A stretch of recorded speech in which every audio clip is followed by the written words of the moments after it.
Paz do Senhor, meus irmãos. Pastor Nelson nos faz lembrar que as crianças podem subir para o culto, né? Ok? Amém? Convido os irmãos a abrirem as vossas Bíblias no livro segundo escreveu São Mateus, capítulo de número 8. Nós vamos ler do versículo 23 até o 27. Eu quero agradecer a Deus pela vida do nosso diácono João Vitor. Deus abençoe em nome de Jesus, que nos fez esse convite para estarmos aqui com os irmãos. E a gente fica muito alegre pela oportunidade que Deus nos proporciona. Louvamos a Deus pela vida do nosso pastor presidente, que hoje está na nossa congregação em Teixeiras, está reinaugurando um novo templo, e é Santa Ceia lá, e o pastor foi para lá. Que Deus abençoe nossos vice-presidentes, pastor Sebastião Reginaldo, pastor Nelson, pastor Kleber também está em Teixeiras. Aleluia. Diz assim a palavra de Deus: e entrando ele no barco, seus discípulos o seguiram. E eis que no mar se levantou uma tempestade, tão grande que o barco era coberto pelas ondas. Ele, porém, estava dormindo. E os seus discípulos, aproximando-se, o despertaram, dizendo: Senhor, salva-nos que perecemos.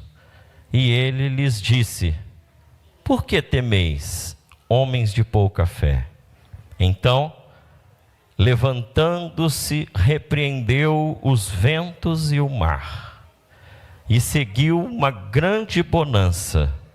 E aqueles homens se maravilharam, dizendo: que homem é este, que até os ventos e o mar lhe obedece? Eu gostaria que no 3 nós repetíssemos só a parte B do versículo 27. Que homem é este que até os ventos e o mar lhe obedecem? No 3, 1, 2, 3. Que homem é este que até os ventos e o mar lhe obedecem? Glória a Deus. Podeis assentar no nome do Senhor Jesus. Meus amados, sempre que sou convidado, eu fico preocupado, com temor no coração, pedindo a Deus uma mensagem para que o Senhor fale conosco. E eu cheguei aqui com a mensagem que o Senhor colocou no meu coração. Na verdade, esta mensagem Deus já me deu há algum tempo. Numa das viagens com o pastor Samuel, ele falou para mim que pregou: quem é este homem? E aquilo me deu uma curiosidade, e o Senhor colocou esta mensagem no meu coração. Começamos o culto, e a nossa equipe de louvor ao Senhor, dizendo assim: Cristo, Cristo, Cristo, nome sem igual. Aleluia. Aleluia. E eles continuaram louvando, e falaram assim: elevo minhas mãos ao Cristo que venceu. De repente o coral começou a cantar e falou: Ele é digno de louvor, dai louvor. Mas não parou por aí, porque de repente o Nicolas vem aqui.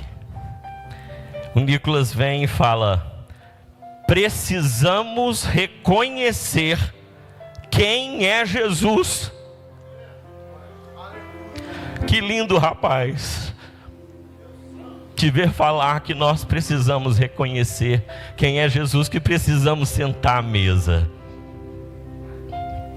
E a mocidade termina assim: a Ele a honra, a Ele a glória, a Ele o louvor. A honra, a glória, a força, o poder ao Rei Jesus e o louvor ao Rei Jesus. E então eu entendi que a mensagem não é minha, mas que a mensagem é de Deus. É interessante, porque esse texto é muito pregado. E a gente podia pregar vivendo em tempos de tempestade, de crise. A gente poderia pregar quando Jesus está no barco. Ou poderíamos falar tendo uma fé que gera milagres. E esse negócio, irmã Luciana, de quando Jesus está no barco, eu lembro de uma escola dominical, aquela que era antes da ceia. Era 15 minutos. E o seu pai me vira no meio da escola dominical e fala: e com Jesus no barco vai tudo bem? E a igreja: amém. Ele: amém não. Porque com Jesus no barco às vezes tem tempestade, tem levantes, mas é importante ele estar no barco, que a gente pode ir lá e clamar. Aleluia. Jesus inicia seu ministério. Mateus vai narrar o nascimento, a genealogia. Mateus vai narrar a pregação de João, o batismo de Jesus. E então Jesus é conduzido ao deserto pelo Espírito Santo. É Mateus 4. Ele passa lá 40 dias e 40 noites. Depois, ele então vai chamar os seus discípulos. E vai subir ao monte. E vai proferir o sermão do monte, as bem-atitudes, as bem-aventuranças. São 3 capítulos. É o capítulo 5, 6 e 7. E pastor Elienay Cabral, numa escola de obreiro, falou que a gente deveria colocar na nossa geladeira, porque ali está a base de sermos cristãos verdadeiros. Mateus 5, 6 e 7. Eles ficam maravilhados com a pregação de Jesus.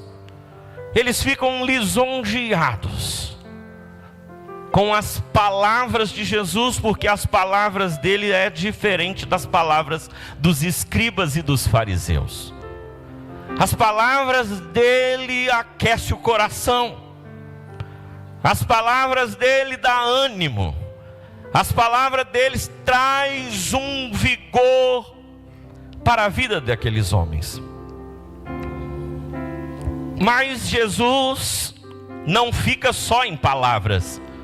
Jesus parte para o exemplo, porque a aula teórica é boa, mas a gente quer partir para a prática.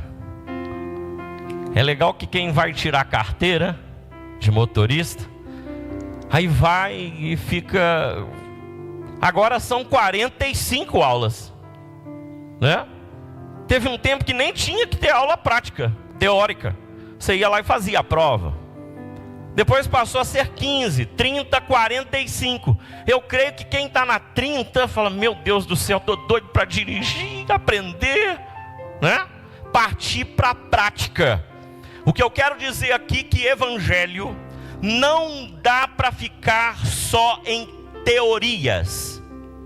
Se a gente não praticar, de nada adianta. Interessante que o apóstolo Tiago, ele falou que nós precisamos praticar o evangelho. Nós precisamos ser praticantes do Evangelho. Nós precisamos ser praticantes da palavra. Está lá em Tiago capítulo 1, versículo 22. E sedes cumpridores da palavra e não somente ouvintes, enganando-nos com falsos discursos. Se nós ficarmos só na teoria, de nada adiantará. Evangelho é prática, não dá para falar, você tem que amar, e se você não cumprir, se você passar a amar de verdade, se você não passar a fazer a diferença, acabamos de falar que os meus discípulos, é o tema aí, né? Serão conhecidos pelo amor. E que amor é esse se não tem prática? Que amor é esse se a gente não estender as mãos? Que amor é esse se a gente passar de largo como levitas e como sacerdotes? Se a gente não parar, não cuidar da ferida, não levar para o estaleiro? Que amor é este? Fomos chamados para fazer a diferença. Veja bem que eu estou falando fomos. Eu não estou falando você é chamado, porque eu estou me incluindo. Eu também sou chamado. Nós somos chamados para fazer a diferença. E viver um evangelho genuíno. E viver um evangelho que transforma. E viver um evangelho que liberta. E viver um evangelho de bênção, de fonte de poder. Um evangelho que salva, que cura, que transforma, que batiza com o Espírito Santo e com fogo. E que nos leva para o céu e nos dá uma expectativa de vida e que dá uma esperança em nossos corações. Oh, aleluia! Bendito seja o nome do Senhor. Então, capítulo 8 de Mateus, Jesus desce e fala: agora nós vamos praticar. Se você ler capítulo 8, ele começa curando um leproso. De repente, o centurião de Cafarnaum fala: não precisa nem ir lá em casa. Daqui mesmo o Senhor dá uma palavra de ordem. Olha que fé. Jesus falou: nem em Israel eu vi tamanha fé. O centurião falando: dá uma palavra de ordem, o meu servo será curado. E Jesus dá a palavra de ordem e o servo é curado. Vai e credes e te seja feito. E naquela mesma hora seu criado, diz a Bíblia, que sarou. Ele aproveitou para curar a sogra de Pedro. E aí Jesus fala: agora vem para o barco. Na vida teremos aflições, teremos problemas, passaremos por dificuldades, mas nós temos que manter a nossa fé no Senhor Jesus. E não é uma fé grande que o Senhor espera de nós, mas Ele espera que nós coloquemos a nossa esperança nele, a nossa confiança nele. Então, Jesus convida eles, como eu falei, vai para o barco, levanta a tempestade, e eles ali naquele momento, eles ficam atônitos. Talvez em êxtase, talvez admirados. Quem é este homem?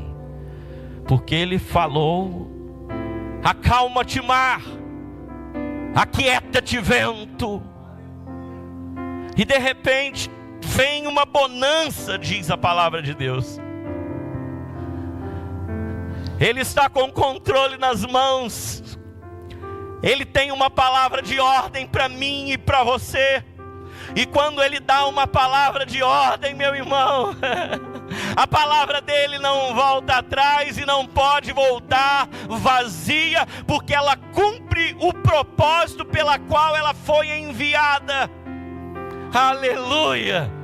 Ele tem uma palavra para mim e para você. Aleluia! Ainda que estejamos no meio da tempestade, tempestade, pastor Mário, Ele tem uma palavra de ordem que muda a nossa história, muda a nossa vida. Os discípulos acostumados a pescar, Mariana, acostumado a pescar, mas naquele momento tiveram temor. Senhor, socorre, senão pereçamos. E eu comecei a imaginar no dia que Deus colocou no meu coração esta mensagem. Quando eles falam, quem é este homem? Quem é este homem? Talvez eles falassem assim, vamos recorrer aos nossos ancestrais. Vamos ver o que eles falaram deste homem. Então, se eles perguntassem a Adão, Adão, quem é ele para você? Talvez Adão diria, é aquele que toda tarde vinha ter comigo lá no jardim. Se eles perguntassem para Enos, Enos diria, é aquele em quem eu resolvi adorar. Se eles perguntassem então para Noé, quem é ele para você, Noé? Talvez Noé responderia, ele é a arca da salvação. Se eles perguntassem para Abraão, talvez, irmã Neí, Abraão responderia, olha, ele me mandou sair da minha parentela, e quando eu saí, nenhum dia ele não me deixou só, ele esteve comigo em terra estranha, onde eu coloquei meu pé, ele esteve comigo.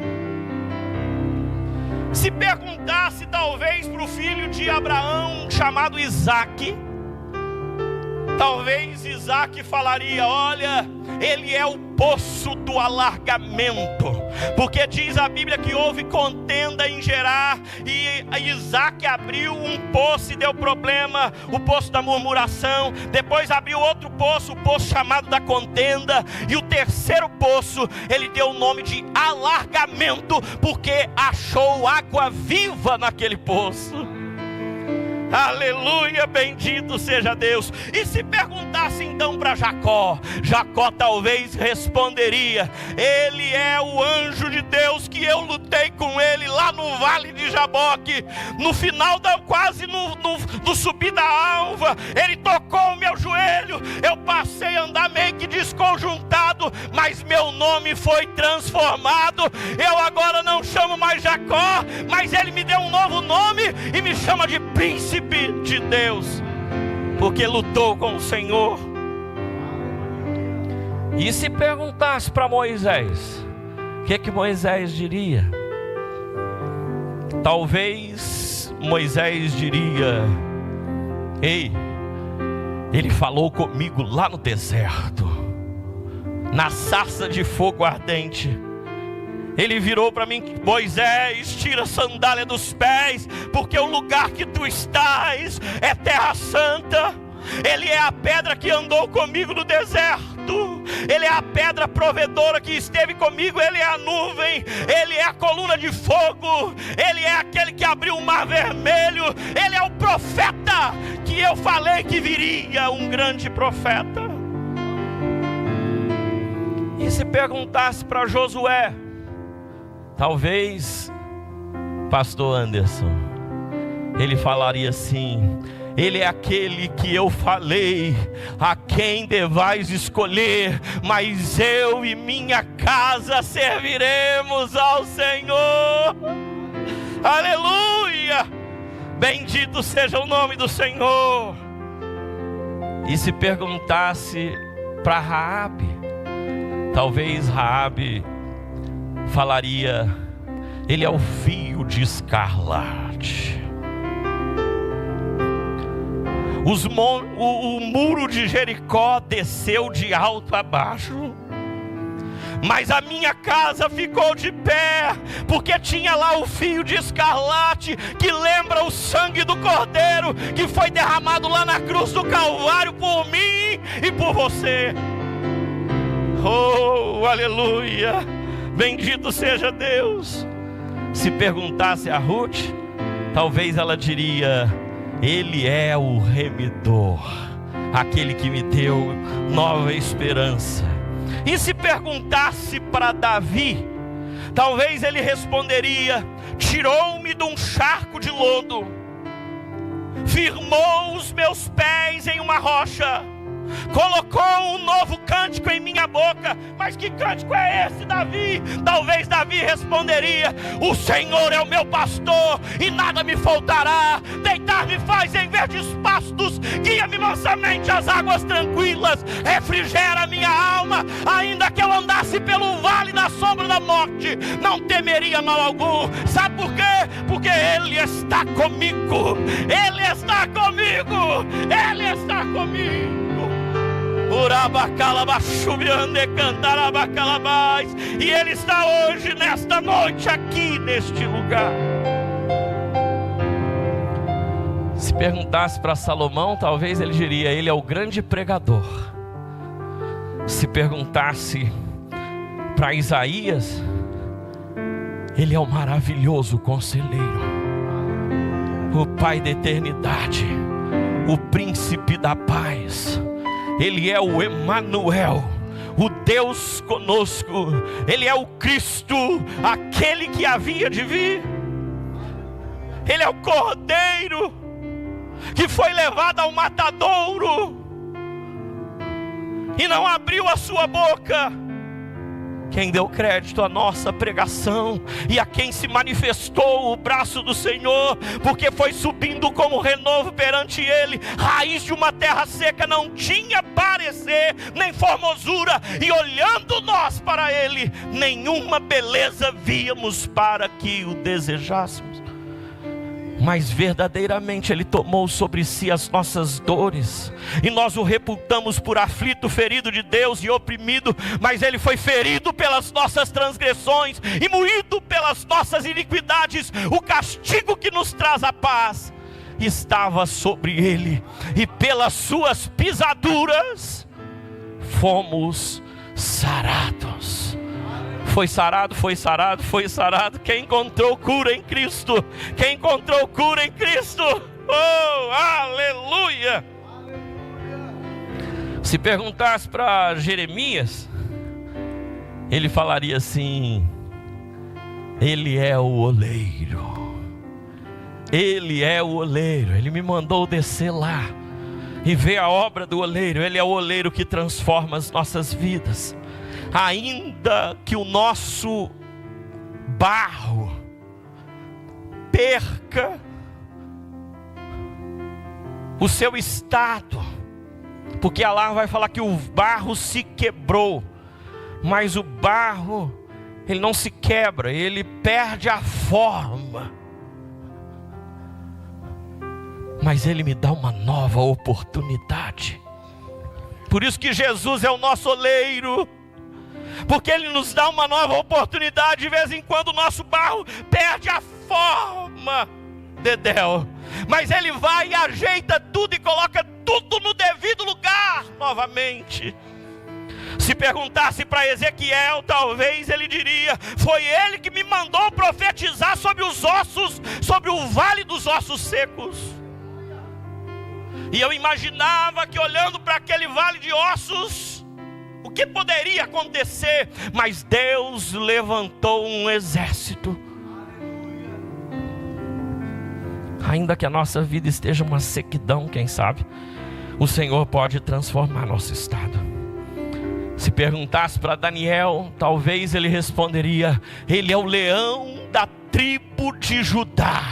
Esteve comigo lá na cova dos leões, e nenhum leão me tocou, porque a presença dele era comigo lá.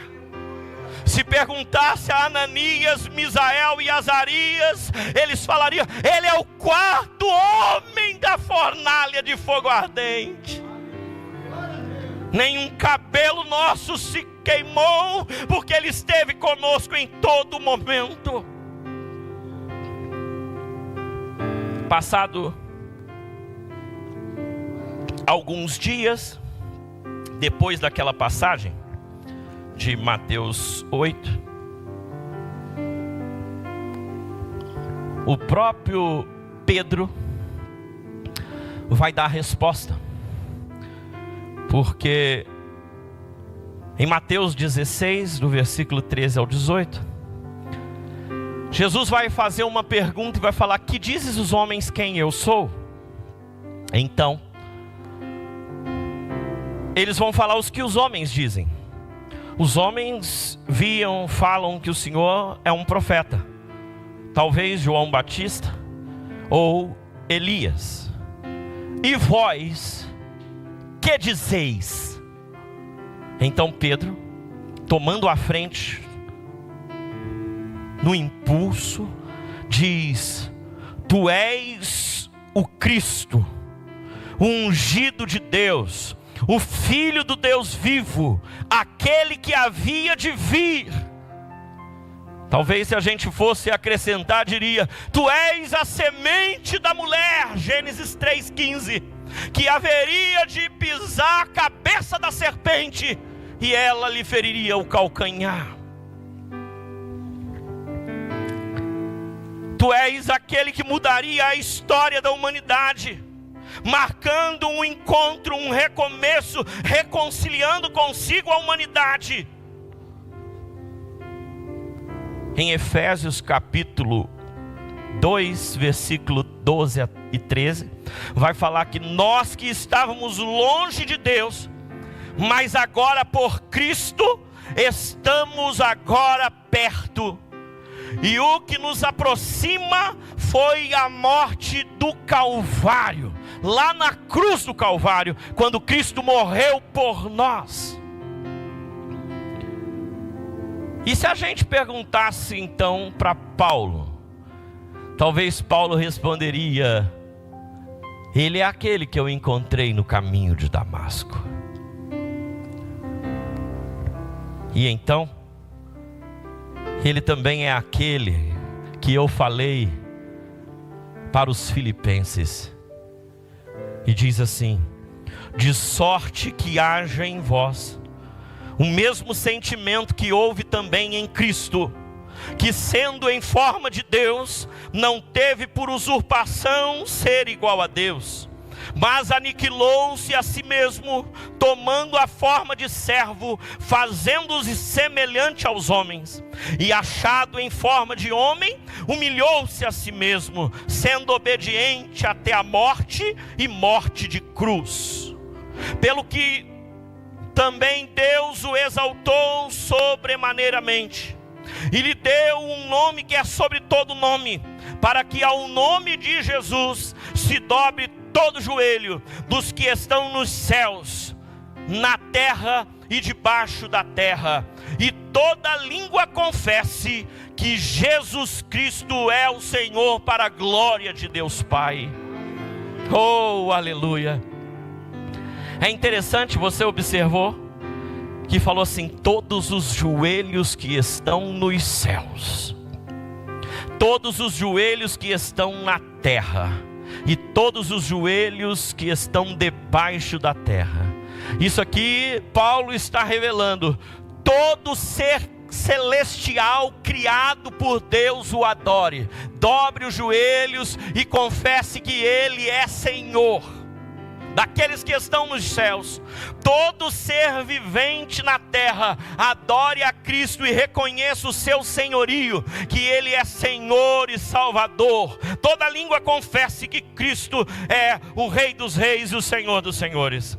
E dos que estão embaixo da terra, todos aqueles que já passaram por essa terra e que não confessaram, um dia se dobrarão diante do Cordeiro de Deus, que tira o pecado do mundo.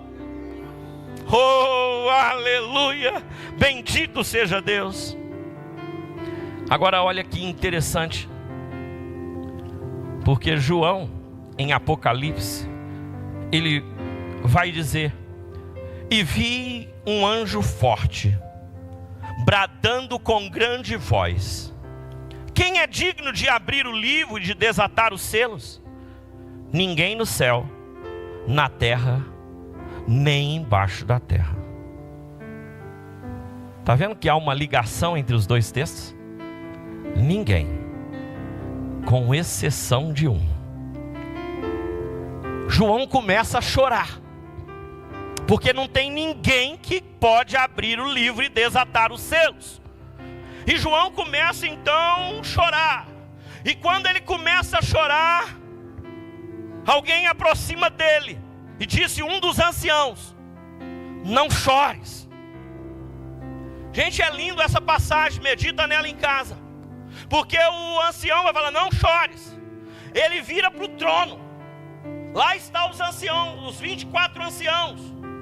No meio dos anciãos, ele vai falar, eis aqui o leão da tribo de Judá, a raiz de Davi. João está chorando. E quando ele olha, é interessante, porque o ancião, Laís, falou que era o leão da tribo de Judá. Mas quando ele olha, Laís, ele fala assim, olhei e vi o Cordeiro de Deus. No mesmo tempo que ele é cordeiro, ele é também o leão.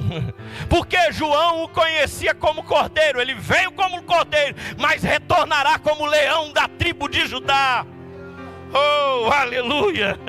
Bendito seja Deus, louvado seja o nome do Senhor. E cantavam, mocidade, um cântico novo dizendo, vê se Deus nos ouve vocês, olha. Digno és de tomar o livro e de abrir os selos, porque foste morto e com seu sangue compraste para Deus homens de toda a tribo e língua e povo e nação. E no versículo 12 vai falar que com grande voz dizia, digno é o cordeiro que foi morto de receber poder e riqueza e sabedoria e força e honra e glória. Aleluia, bendito seja o nome do Senhor, louvado seja Deus. Agora olha que coisa maravilhosa. Por quê?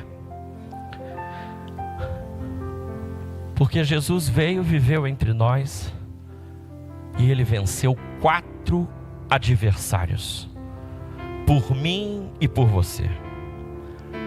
O primeiro adversário que Ele venceu, foi a si mesmo. Em Hebreus capítulo 4 e versículo 15, vai falar que em tudo foi tentado. Significa que as paixões, os problemas que enfrentamos, as dificuldades que passamos, Jesus também enfrentou todas. A diferença é que Ele venceu primeiro a si mesmo. Então eu e você, nós precisamos vencer o nosso eu, o nosso ego, as nossas vontades. Porque foi lido aqui em Romanos que nós se inclinamos para as coisas da carne, David.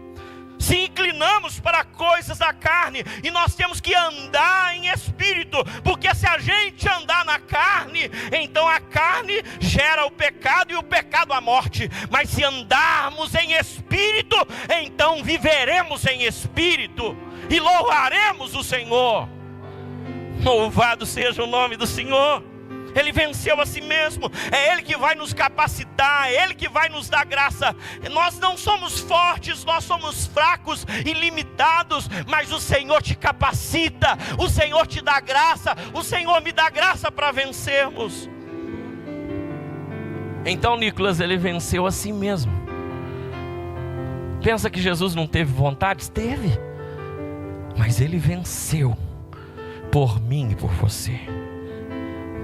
Talvez. Agora, nesse mesmo ponto, eu anotei um versículo que fala: quem quer vir após mim, toma a sua cruz, nega a si mesmo e venha. Se a gente não passar pelo processo de negar a si mesmo, então nós não somos dignos de andar com o Mestre. Andar com o Mestre é um privilégio, mas para aqueles que negaram a si mesmo. Como o apóstolo Paulo disse: se estáis crucificados com Cristo, estar crucificado com Cristo é negar a si mesmo. Já não vivo mais eu, mas Cristo vive em mim. Então a minha vontade não prevalece mais, mas é a vontade dele que prevalece na minha vida. Eu acho lindo, porque eu encontro com o pastor Expedito, e ele fala assim: quando eu aceitei a Jesus, pastor Sebastião Reginaldo também fala a mesma coisa, eu me tornei servo dele, ele é o meu rei. Aí eles falam assim: tudo meu não é meu mais, é dele. O que é isso, irmãos? Isso é reconhecimento.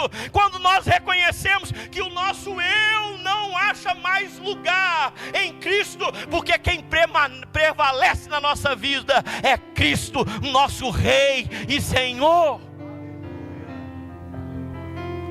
O segundo adversário que ele venceu, por mim e por você, ele venceu o pecado. Eu falei, em tudo foi tentado, mas, é um porém, é um mas, sem o ir, porque não é para acrescentar, é o de porém, mas sem pecado. Aleluia, bendito seja Deus. Salomão falou: em todo tempo sejam alvas as tuas vestes. Talvez Salomão diria assim: eu não consegui manter as minhas vestes limpas, mas lute para conseguir. Só que só tem um meio de manter as nossas vestes limpas: através do sangue do Cordeiro.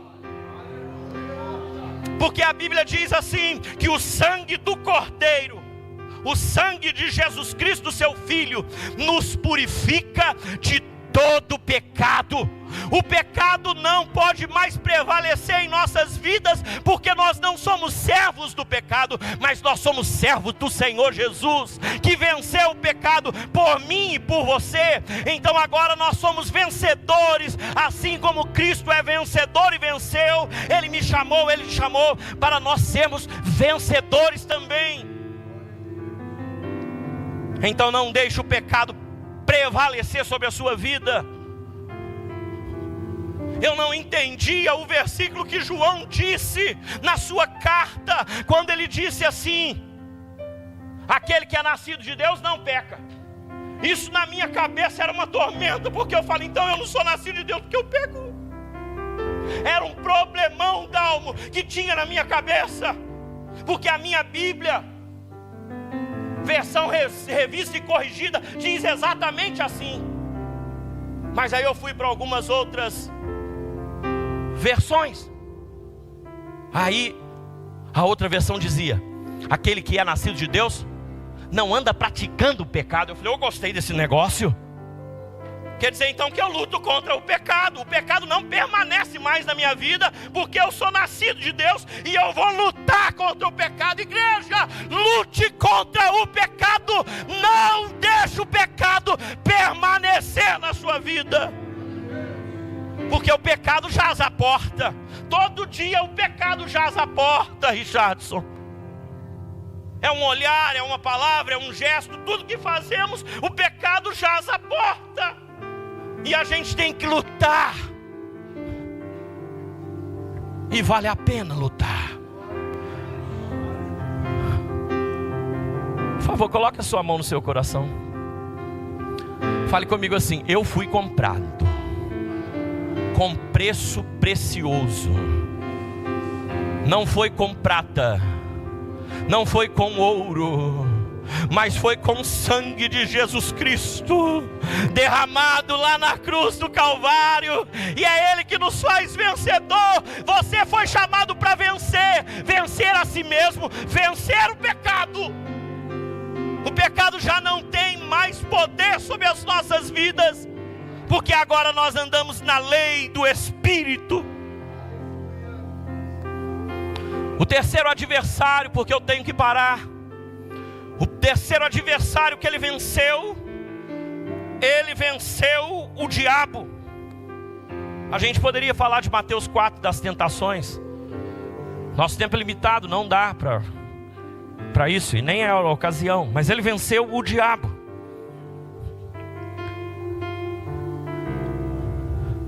E a Bíblia vai dizer assim: resistir ao diabo, e ele vai ficar perto de vós. Não. E ele fugirá. Ele fugirá, Natan. Quando a gente não cede, quando a gente não dá lugar, quando ele não encontra brechas, quando a gente está igual Neemias, tapando as brechas. Eu e você temos que ser tapadores de brechas. Eu acho interessantíssimo o livro de Neemias. Sabe por quê, irmão Mauro? Porque ele vira e fala assim: olha, cada um de vocês vai tampar as brechas lá na porta da sua casa. Ele não mandou tampar a brecha em outro lugar, não, tampar a nossa brecha. Se eu der conta da minha brecha, eu tenho que ficar satisfeito. E esquece da brecha dos outros e vamos cuidar da nossa brecha. Oh, aleluia, eu sinto a presença dele aqui. Ele está entre nós. Ele venceu o diabo não tem poder sobre a igreja de Cristo, porque a igreja de Cristo é triunfante. Aleluia. E por fim, ele também é aquele que venceu a morte. Quem tem medo da morte aí? Nos últimos minutos da vida do meu pai, eu senti que ele estava com medo da morte. Eu estava indo para casa, eu passei pela ponte do Albert Seib direto. O Senhor falou comigo: vai para o Albert Seib. Mas eu passei pela ponte. Quando eu chego no bairro de Lourdes, ele falou: eu te mandei ir para o Albert Seib. E eu então fui para o Albert Seib. Cheguei lá, papai estava com dificuldade de respiração. Os meus irmãos, minha mãe estavam por ali. E eu abraço ele, falo: pai, aqui é o Glaucindo. Deixa eu te contar uma coisa: o Senhor já aceitou Jesus. O Senhor já tem Jesus no seu coração. E quem tem Jesus passa da morte para a vida. Então, vai com Deus. Ele está contigo. Você vai fechar os seus olhos aqui e vai abrir lá na eternidade. Eu virei as costas, saí de lá, e quando eu estava a caminho de casa, meu telefone toca: seu pai morreu. Falei: glória a Deus, ele está com o Senhor, ele ouviu a voz. Não tenha medo da morte. Às vezes a gente fica com medo. Eu já contei aqui, vou contar rapidinho, porque eu preciso terminar. Mas eu conheci um senhorzinho lá do norte do país. Eu namorava a Josi e eu ia lá para a Avenida Brasil. E ele sentava num cantinho. E eu gostava de ir para perto dele, Pedro. Eu gostava de ir para perto dele porque ele tinha um glória diferente, pastor Mário. Eu ia para perto dele para glorificar, que eu sentia ali a presença de Deus, ficava pertinho dele. E depois eu passei a não vê-lo mais. Eu cheguei então e Perguntei, e aquele senhorzinho? Como que chama o esposo? Chamava o esposo da Claudineia mesmo? Josué. O Josué falou, não fica triste não, eu vou te contar uma história bonita. Eu falei, qual é? Ele falou, ele foi para a Santa Casa. E um dia, ele viu as enfermeiras falando assim, você já notou que quem vai morrer dá um sussurro feio e morre? Toda pessoa que vai morrer dá um sussurro feio. E ele ouviu aquilo. Gravou quem era a enfermeira. E um belo dia ele estava lá, ele falou, chama a enfermeira fulana de tal. E chamaram a enfermeira. E quando ela entrou no quarto, ele falou, a senhora lembra que falou que quem vai morrer dá um sussurro, enfermeira? Lembro. Ele falou, pois é, essas pessoas que dão um sussurro é porque estão sem Jesus.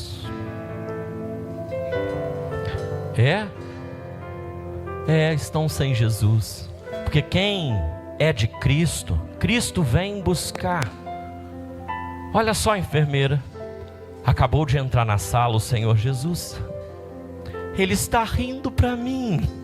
Ele veio me buscar e partiu para a eternidade. Eu e você não precisamos mais ter medo da morte, porque a morte foi vencida por Cristo. A Bíblia vai falar assim, tragada foi a morte na vitória. Onde está, ó morte, o teu aguilhão? Onde está, ó inferno, a tua vitória? O aguilhão da morte é o pecado, e o pecado a lei. Mas graças a Deus que nos dá a vitória pelo nosso Salvador Jesus Cristo. A morte venceste, coloquemos-nos em pé. O véu tu rompeste, a tumba vazia agora está. Você que pode adorar o Senhor, em nome de Jesus, adora Ele. Proclama a glória, pois ressuscitaste, vivo estás. És invencível, inigualável, hoje pra sempre reinarás. Teu é o reino, tu é a glória, acima de todo nome está. Poderoso esse nome é. Poderoso Poderoso esse é o nome de Jesus Cristo. O nome que é sobre todos os nomes. Todos os nomes. Oh, aleluia. Poderoso esse nome é, mais forte que tudo é. Poderoso esse nome é, o nome de Jesus. A morte venceste, o véu tu rompeste, a tumba vazia agora está. O céu te adora.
para você. Eu vim aqui nessa noite só para te perguntar: quem é Ele para você? Qual é o lugar dele na sua vida? Qual é o tipo de reconhecimento que você tem dado para Ele? Eu vim aqui trazer uma interrogação nesta noite: quem é Ele para você?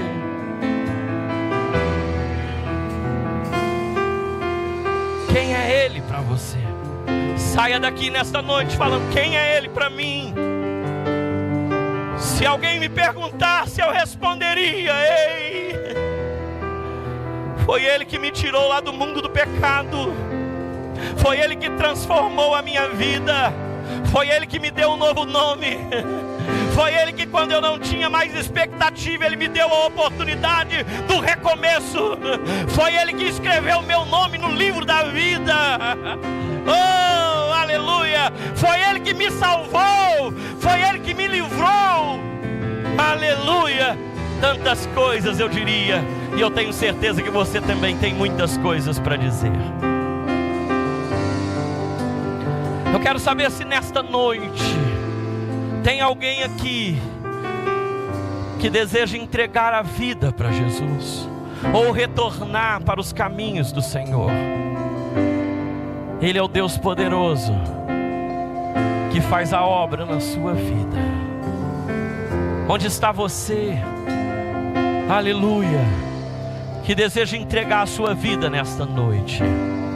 Talvez você que deseja um recomeço, dê um sinal aí onde você está com as suas mãos, que nós vamos orar com você. Daí mesmo onde você está, nós queremos orar com você. Aleluia! Se não tem ninguém, que Deus abençoe e dê uma oportunidade em nome de Jesus.